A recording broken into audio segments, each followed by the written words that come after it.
Justice for Mohbad. No justice, no peace. My people, no be small thing o. This very corona inquest wey take place yesterday, no be small thing really happen there. Make una come, make we gather hear from shittu as he expose one or two, and also make we hear the analysis of wetin really go on that yesterday. Na wow. This Mohbad justice, e don dey go another dimension. Like, I no ever believe say a day like this will come on Justice for Mohbad. This is deep, guys. You're about to hear another one. But before then, I still remember una humble girl Rikis. Na me dey bring una latest ogbonge tori. If you never subscribe to this channel, please subscribe. Click on notification bell so that it go notify you anytime we drop tori like this. To our returning subscribers, may God continue to bless una, replenish una pocket for always supporting this brand. Let's go there, guys. Sitting, the court will demand for appearances. I'm stating it categorically for the sake of people who do not know how things. Let me just break it down so that everybody will understand. When a sitting is going to start, everyone will.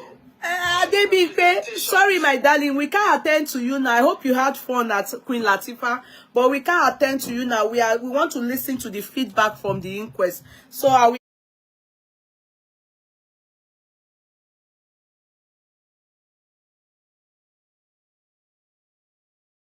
Ask you later, maybe tomorrow. Thank you. God bless you. Greet brought my uncle for me. Okay, go ahead, Biodun. Okay, so the first appearance was shittu representing Mohbad's family. Please note. So shittu came with his learned friends, Don Akayibo, Emmanuel Okefo, Munisola Odumosu, Oluyemi Sanusi, and John Ikeruki. So they came to represent Mohbad's family. So there's Kabi Akinbola and MKO Orire representing Wumi Aloba and Liam Aloba.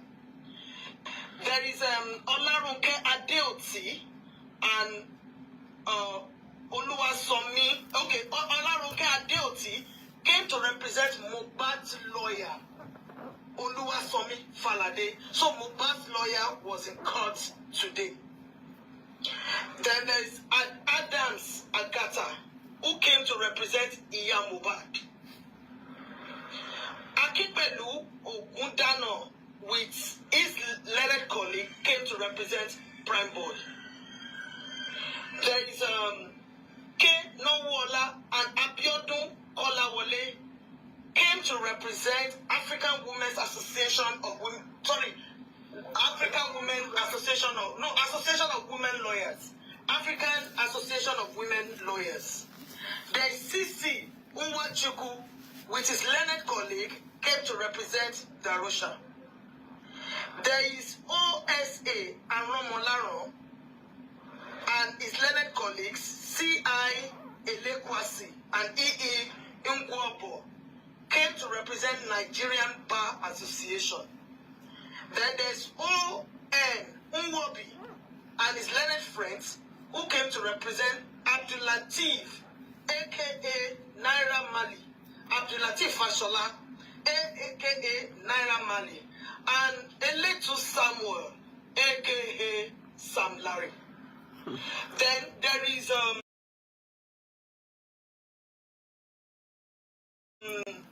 I didn't get sorry.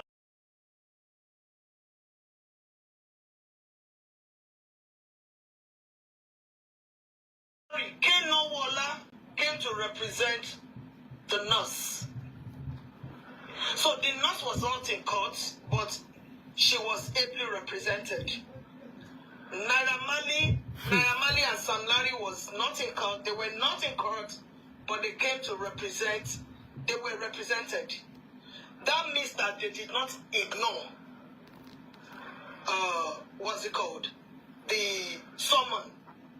Then who else was in court? The lawyer, Mohbad's lawyer, Falade, is in court.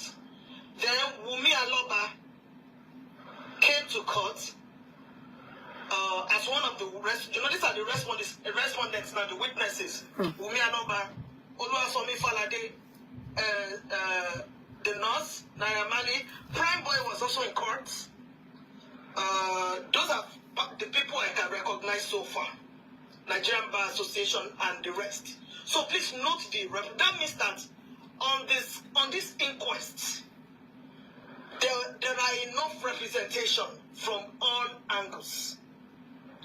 You see, it was San Wahab who opened the floor, and he told the court that he received a stay of execution. And the magistrate asked if any other lawyers also received that stay of execution, because the court said that she did not receive as at the time she was asking. And none of the lawyers received either. It was only sent to Shittu on WhatsApp. The magistrate wanted to take she was ready to take as many witnesses as possible today. So she insisted, because she said it took her, in her words, she said it took her a lot to get the pathologist to attend today's inquest. So she was willing to make sure that the testimony of the pathologist was taken.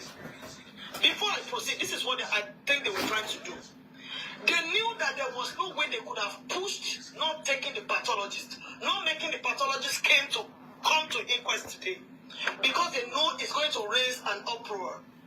And they know that Shittu, his presence in the court today, will be, it will thrill the pathologist. So they wanted him to stay off the court, my opinion. So that, because he was the only one who received that stay, nobody else received, not even the coroner. And because of that motion from a higher court, they would have taken the cross-examination of the pathologist without Shittu. Maybe in another 4-5 sitting, we are still trying to get the pathologist to come again. But luckily, Shittu said, "My lord, I will receive the stay." The magistrate said, "I did not receive it. So I'm going to act now and take as many testimonies of witnesses as possible so that this court can move faster." She reiterated again, the whole world is watching from here. And she's conscious of that fact. I'm very sure that she also, she's aware that international bodies, she doesn't know who is who sitting in the court. And our submissions, the way she handles the matter might be studied. So she's always consciously telling people that, hey, the international, this Mohbad matter has become an international sensation that everyone is interested. And she's always calling the attention of anybody who wants to drag the case here and there. And so she decided to proceed. So it started with the cross-examination of the pathologist.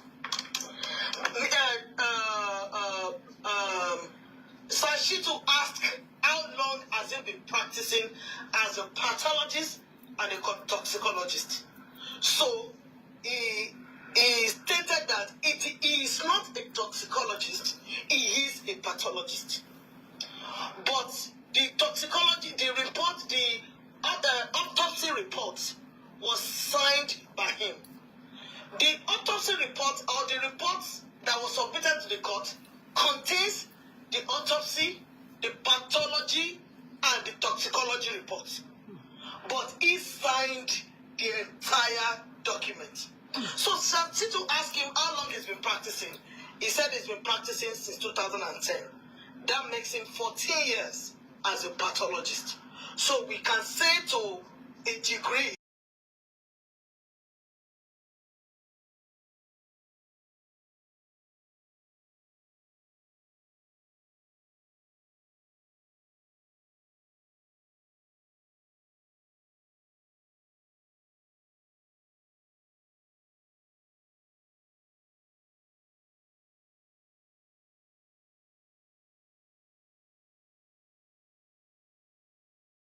that we assume we're talking to an expert in the field who knows what he's doing. So I'm started referring him to the content of his report, starting with page 2, where it was stated that Mohbad sustained injury at the back of the hand and sudden convulsion. I'm still waiting to read the autopsy. I've not read it, but I think, with the way it was cross-examined, I can get a lot of facts from that report. On page 2 of the toxicology report, or the autopsy report, or whatever, the report, let me call it report for flow of this conversation. The report, on the page 2 of the report, it was stated that Mohbad had an injury to the back of his hand and sudden convulsion. It confirmed yes. Then Shittu started with the histology. The histology report is an overview, a report of his internal organs. It started with the heart. According to the report, their inference after checking Mohbad's heart, they said they noticed moderate to severe autolysis. And Shittu asking, if somebody had moderate to severe autolysis, can it cause death? He said yes. Please note his answers. Then they moved to his lungs. According to the report, they said the lungs also was diagnosed or was examined, and the report is moderate to severe autolysis. Then they asked him again, can it, if somebody had this kind of report, can it kill? He said yes. They moved to his spleen. The remark, according to the report, is that it's moderate to severe autolysis. Can it cause the death of Mohbad? He also said yes. Now back to his adrenal glands. Shittu explained the function of what the spleen does to the body, and all these, internal organs, the heart. We all know what the heart does. The lungs. When they say your lungs, had moderate to severe autolysis, can it kill? He said yes. Then to his adrenal glands, the same moderate to severe autolysis. He said yes. They moved to his pancreas. The report is that it's moderate to severe autolysis. He said yes. Can it kill? Yes. They moved to the kidney.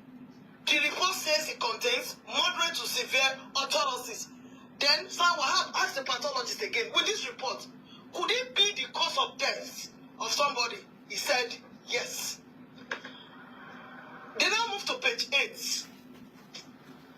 They asked the pathologist, apart from the superficial injuries to the hand, was there any other, can the injury kill? He said no.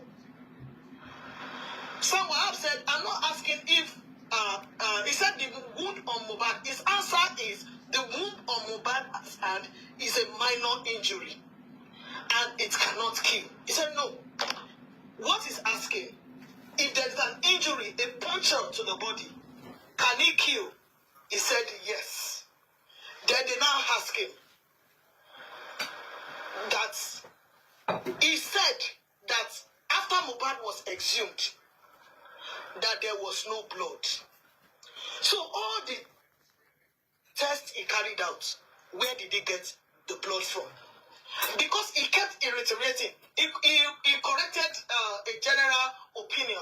He said when Mohbad was exhumed, that what was found on Mohbad's casket was not blood. That because there was no blood in Mohbad's body, That was what he was trying to say in summary. But if you are going to conduct a test, you will need blood. Did he use blood? He said yes. So where did he get the blood from? He said he opened the blood vessel and he picked out blood.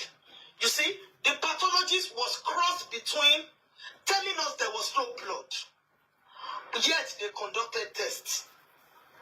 So what did you use for your test?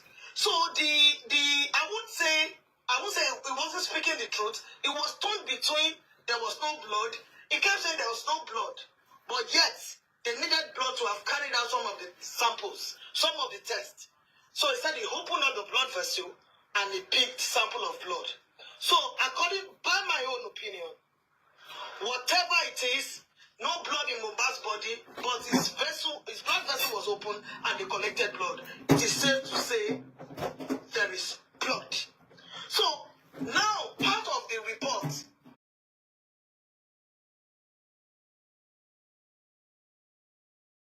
you know, is the first is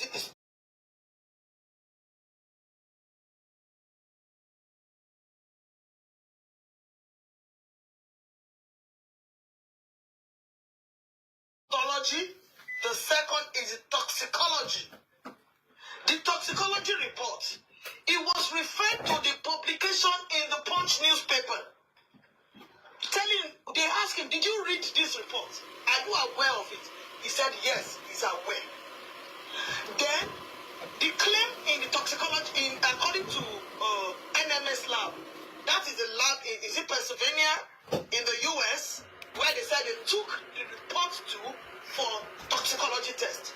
They asked him if he was aware that the lab had denied that there was no toxicology report for he said yes, that he read the report. They now asked him what his take was or is on the statement. He said in his exact words that they read the report. Actually, the report, the Mohbad sample was taken to the lab, but Mohbad's name was not used on the sample. When people now started grumbling, that died with him. And the people who requested did not have authorization. And that is why NMS Lab said that the samples were not there. He was trying to find a plausible deniability for the report. So Shittu now put it to him that he should look at the toxicology report in his hand. There was a stamp. There were supposed to be two stamps there. A stamp of the DNA lab who conducted the histology here in Lagos, and a stamp of the NMS lab who conducted the toxicology. But the stamp of NMS is missing on the reports. And he said the fact that there is no stamp does not invalidate the reports. That sometimes they may not put stamp. Barrister Shittu was trying to tell him that he should go and read the rebuttal on the what's it called, in the Punch newspaper, where the NMS lab denied having knowledge of a toxicology that was done by NMS lab. That you should look, and that letter, that their claim or their report on it was stamped. Then why is it that a whole lab in the US will conduct a toxicology? Because he attached it to the report, conducted a toxicology and was not stamped. He couldn't, validate it, but he said it doesn't invalidate the report. So they moved on. Now, they moved to the drugs that was found in Mohbad's system. But before they moved on to the drugs, you see, the toxicology reports had a recommendation. And the recommendation is that the test that has been conducted should be subjected to a more advanced test. It was boldly written in the toxicology report. It was written that further tests should be carried out. Shittu now has a pathologist. Was this test carried out? He said no, that the test was not done. He was saying, I'm not the pathologist. I'm not the toxicologist. But the overall report was signed by you. This is what I thought played out when they brought Mohbad's body for autopsy, toxicology, and pathology. I think it's a responsibility because Abiodun Kolawole, while he was cross-examining the pathologist, they asked for standard operation procedure. When you want to conduct all these tests, what do? When he was talking, he was the one who collects samples from the body, and he will use his own to conduct his pathology test. He will send report for toxicology because he's not a toxicologist, to another facility. But his own is to conduct the autopsy and the pathology. So when you send a report out, they will examine the sample you have sent to them, and the sample was his gastric content. That was the content in his stomach at the time of death, urine, blood sample, and some tissue. They will send it out to toxicology. So toxicology will examine that report and send it back to the pathology and say, oh, this is what we have seen and this is what we are recommending that you do. Then you can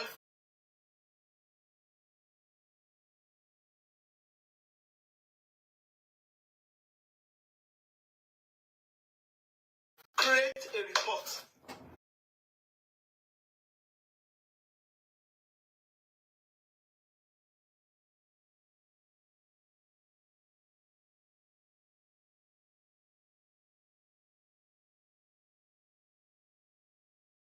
Injection that was found in Mohbad's body.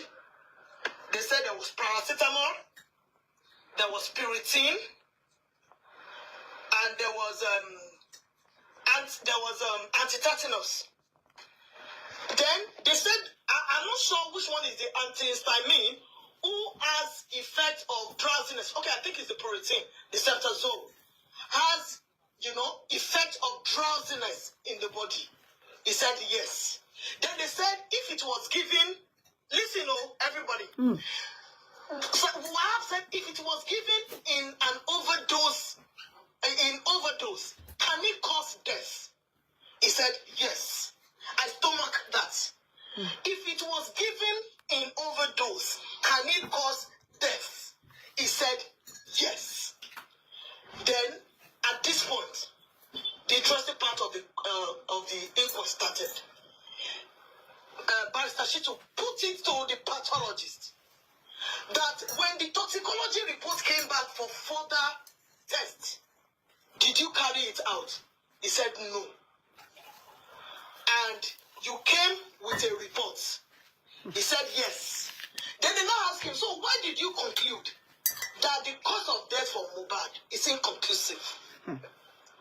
Because in the first place, the report you have given is an inconclusive report.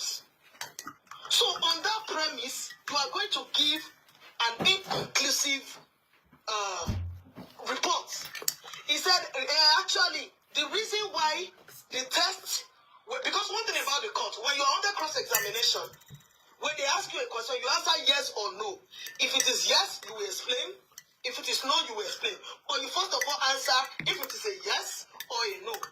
So every question it was asked was first a yes or a no. So we already know our answer. So it will now explain what is yes means or what is no means. They now put it to him. Okay, so he said that he did not conduct the test. If you didn't conduct the test, how did you conclude that the cause of death for Mohbad is inconclusive? He said based on the report given to him or the report before him, the cause of death is inconclusive. They now asked him to explain further. He said the tests. Then Barrister Shittu told him of some modern techniques that are available. In fact, he has done his own work. He was giving those terminologies, do you understand, further tests that could have been carried out to reveal all those gray areas. He said those kind of tests are not available in Nigeria. In fact, the tests are not even available in Africa. They put it to him. So does it mean that if we need to ascertain the cause of death, and we really want to know, since your report that is work in progress is still inconclusive, is it safe that we carry Mohbad out of this country to a place where we can find the modern technology or technique, the modern technology or technique that can reveal the cause of death? Since yours is unknown, it's inconclusive. Instead, yes, it's either we carry Mohbad out or we bring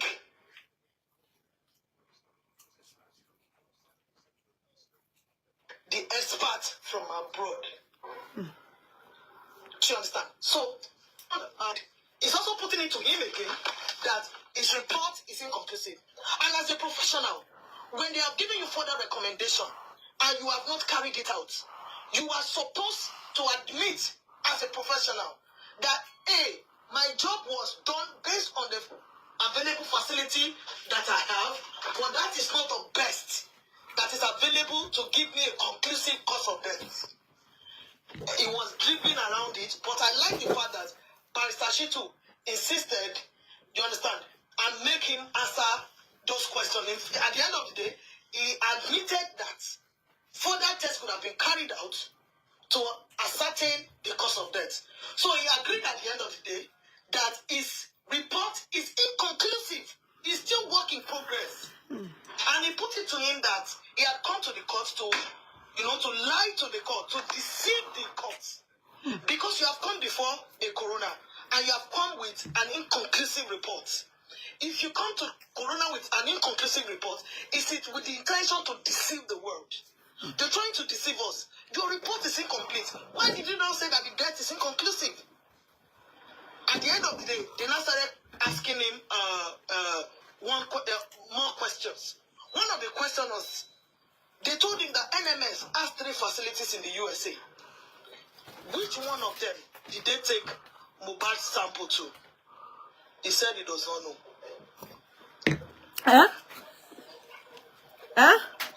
They asked him, which, NMS lab. He said he doesn't know. Facilities. Yeah. He said he does not know. That was what he said.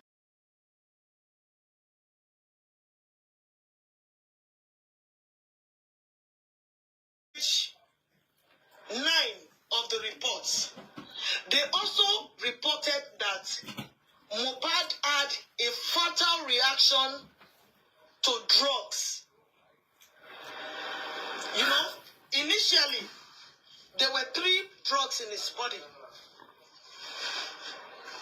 Paracetamol, antitetanus, and septazole, Piriton. So, on page 9 of the report, they reported that Mohbad, one of the inferences that was drawn, that he had a fatal reaction to drugs. They asked him that fatal reaction to drugs, could it be a possibility for the cause of death? He said yes. Then they asked him again, why are you saying that the death is inconclusive? You told us that the spleen, the liver, the pancreas, the adrenal glands, all had severe to moderate to severe autolysis. Yet you said that the cause of death is unknown. It's inconclusive. So that means that their inferences and their conclusions, they are 2 parallel lines. You are the one who said he showed severe to moderate to severe autolysis in his heart, in his lungs, in his pancreas, in his spleen, in his adrenal glands. But yet, you don't know the cause of death. It's just like a groom went to do wedding. What is the name of your bride? Say, I don't know. and you are getting married. So what do you know?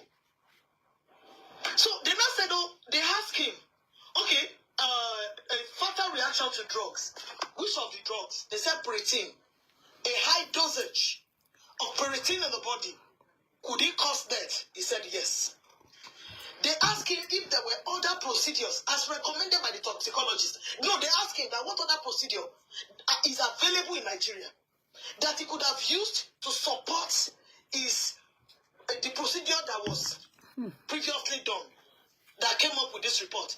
He said there could be X-ray, there could be microbiological investigation, and there could be virtual autopsy. They asked him, did you conduct any of this? He said no, he didn't. So that means that there are other procedures that could have been used that was not done. Okay, Barrister Shittu again reiterated that his report is still work in progress. So it cannot be admissible. It's not admissible. It cannot be admitted in the courts. Then he read out a likely test that could have been done. I didn't get that name of the test, but I could ask one or two people to get the name later, and he said it wasn't done. They asked him if the toxicology report that was forwarded to him, further recommendation that was advised, was it done? He said no. Then they talked about manner of death and cause of death. They asked him if they were the same. He said no. Then manner of death is what exactly? You see, they were trying to let him know the meaning of inconclusive. They said, okay, we are students of English. Do you agree that inconclusive means uncertain? He said yes. Unconfirmed? He said yes. Unknown? He said, nah, I don't think so. But it's synonyms. If something is inconclusive, you can say it's uncertain, it's unconfirmed, or it's unknown. He said, he was trying to play around that. With that fact, Shittu was also able to, was able to tell him again that his report said it's still work in progress. Because when there was further recommendation, you did not do. When there were further reports, there were further or modern technology or techniques that could have been applied, it did not do. Then you now came out to say that the result is inconclusive. That means that your report is the one that is inconclusive, that could have generated inconclusive death. He tried to play around that. He did not accept. Then there was one of the representations stood up for cross-examination and asked him, there was the autopsy done alone or as a group? He said it was done as a group in the presence of the IPO. Please get this fact. Okay. And one of the family members who happened to be Blessing, who is Mohbad's sister. And they asked that the drugs and substances found, did you subject it to further investigation to check if their negative effect could have led to Mohbad's death? He said no. They now ask him, another person asked him that if Mohbad's sample and body is being taken to another facility, or dump another pathologist and toxicologist, will they get the same report? He said yes, they will get the same inconclusive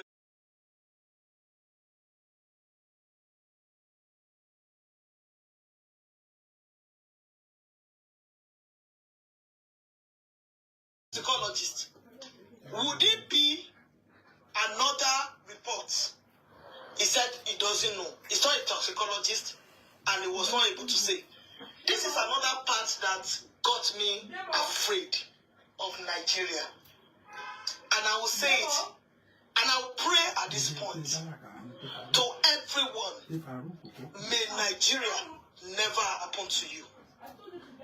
May Nigeria never happen to you. I'll say it again. May Nigeria never happen to you. Why did I say so?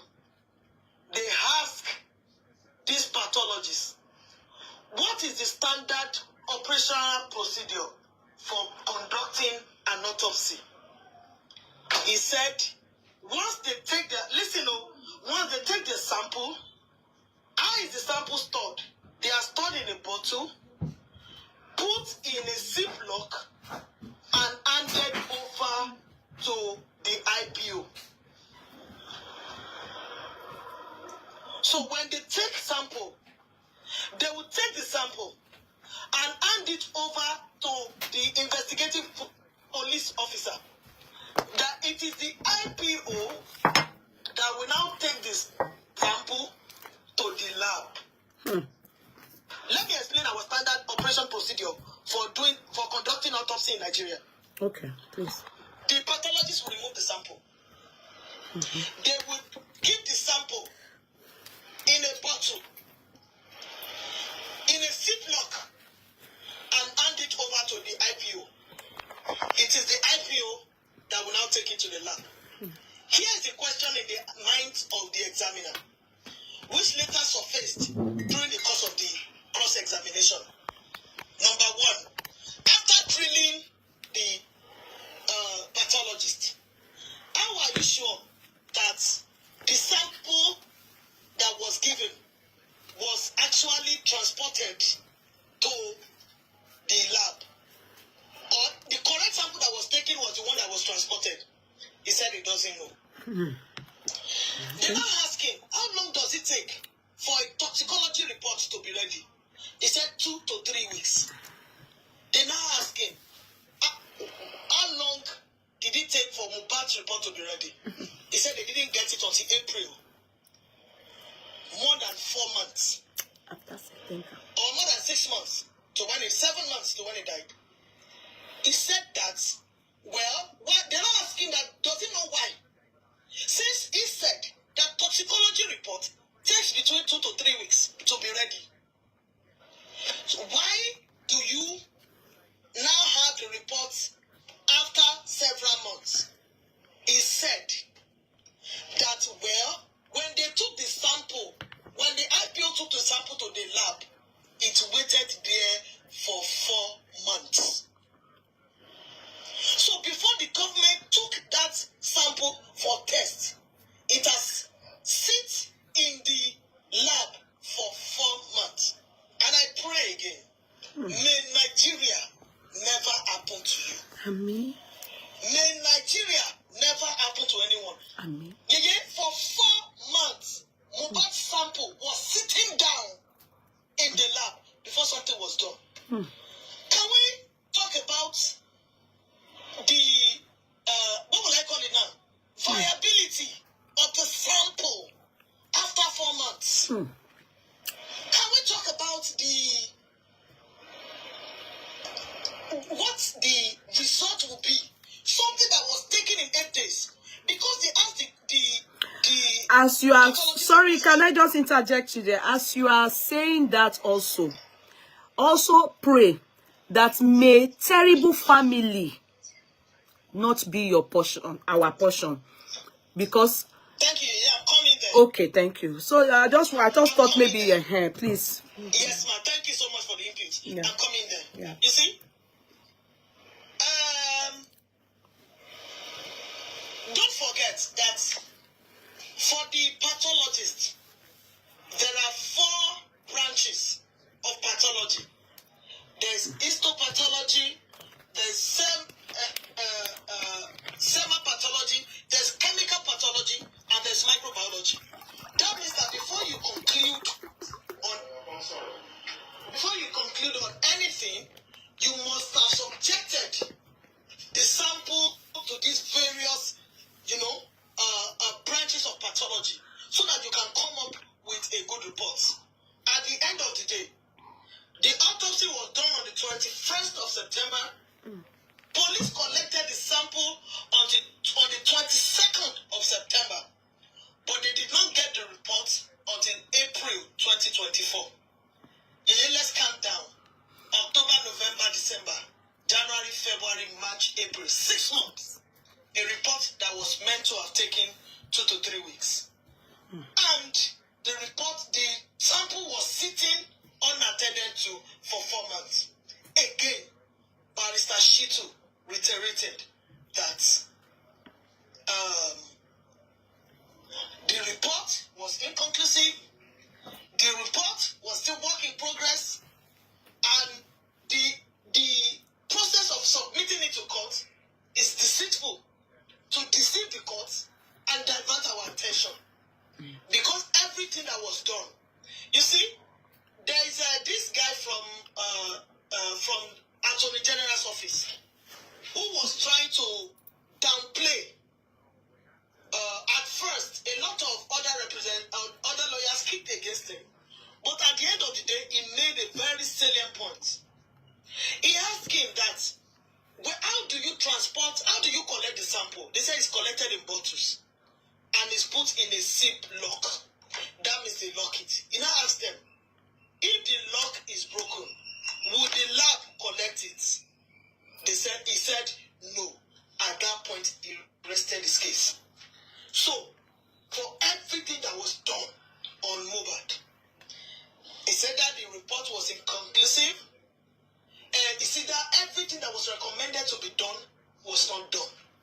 When they eventually said they did, which Barrister to put it to them, that the same toxicology you're talking about, just admit that you didn't do anything.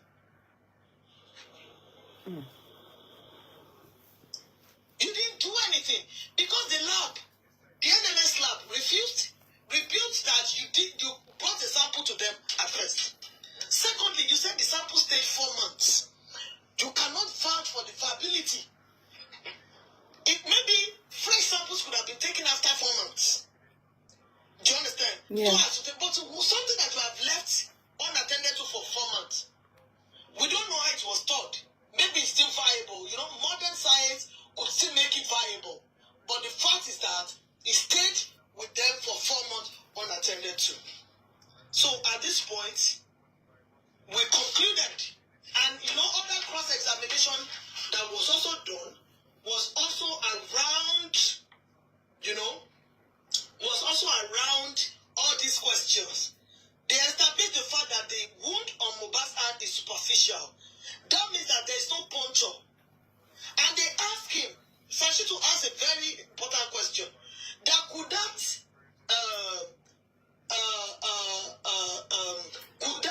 cut lead to death? He said no, that the cut was too minor. It couldn't lead to death. Okay, somebody now asking a question, that when you conducted the autopsy, did you check the head, Mohbad's head? He said yes, he did.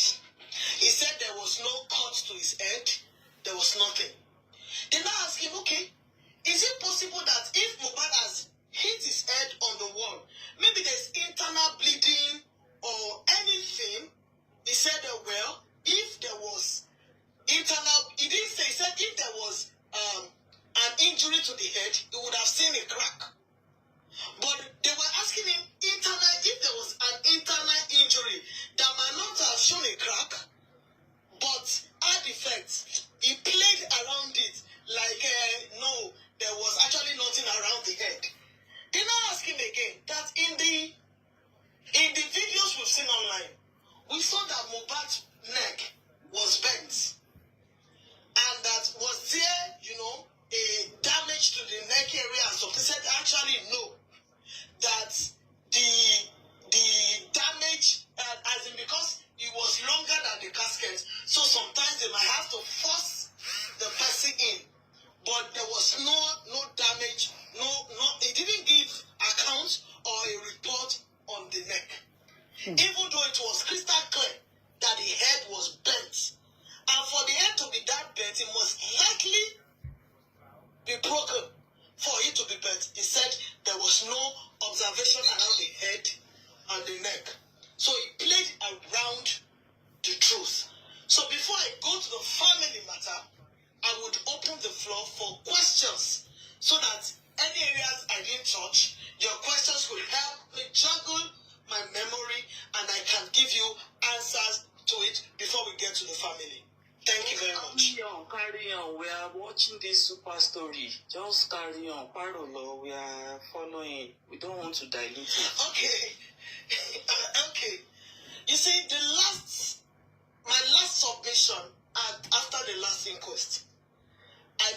so clear that my critical analysis of this whole event and the scenarios that were playing out, I said it in Yoruba. Money korere kan koleti Nazareth ya Mohbad jáde. I said it clear. In fact, you see, the last time a lot of people showed our empathy, but I liked what played out today. Everybody ignored Iya Mohbad, and they were looking at her tanu because it was shameful eyes. Do you know that Wunmi came to the court with not less than 15 armed policemen? 15. And I like what some ladies did, even though it requires a lot of guts and effrontery. As she was stepping out of the court, even with the police behind her, they just started raking. They started heaping curses, calling her Ashana, Bokojaye, blah, blah, blah. She ran into the car. Do you know that Iya Mohbad followed Wunmi and go? May bad family not happen to you. You see, over the weekend, I watched Karimo's confession. When Karimo said there was a time Mohbad was traveling and that on his way to the airport, his spirit was disturbing him. He went back to check his luggage and found that there was drugs in his bag. And he went back home. I cannot imagine what Wunmi is using to hold Mama Mohbad. That, because all through today, you see, people just look at Baba Mohbad and think that that man is alright. That man can never be alright. You need to see him. See Orobati day become Mama Sori Kodobai, and he will start shaking his head. You see, his actions, his spoken words. This man is in pain. This man is grieving. This man is dead inside. I will now tell you something that happened why the case was told. You see, there is this, I told you all the representations. There was a representation by the name Professor Smith, who came and said is interested party and is going to represent the public. Let me tell you why the magistrate did not admit Smith. Don't forget, there was representation from Nigerian Bar Association. There's representation from African Association of Women Lawyers. There is representation from the entertainment industry. There's representation for people who are not even members of the family. You see? We understand that an inquest is a public hearing. But the coroner said that Barrister Smith came after the coroner had proceeded wanting Regina before he came. That if they are going to include him in the current proceeding, it will be setting them some miles back. But since that the inquest is a public hearing, he's allowed to come into the court and tell questions, which is fair enough. The coroner does not know you. The magistrate does not know you. The magistrate is aware that the world is watching, and she is conscious of that fact. So the magistrate is not biased by saying that, hey, please come when you can come to the court at any point in time and ask questions. But not being satisfied, he went to High Court to seek a motion for stay of execution so that they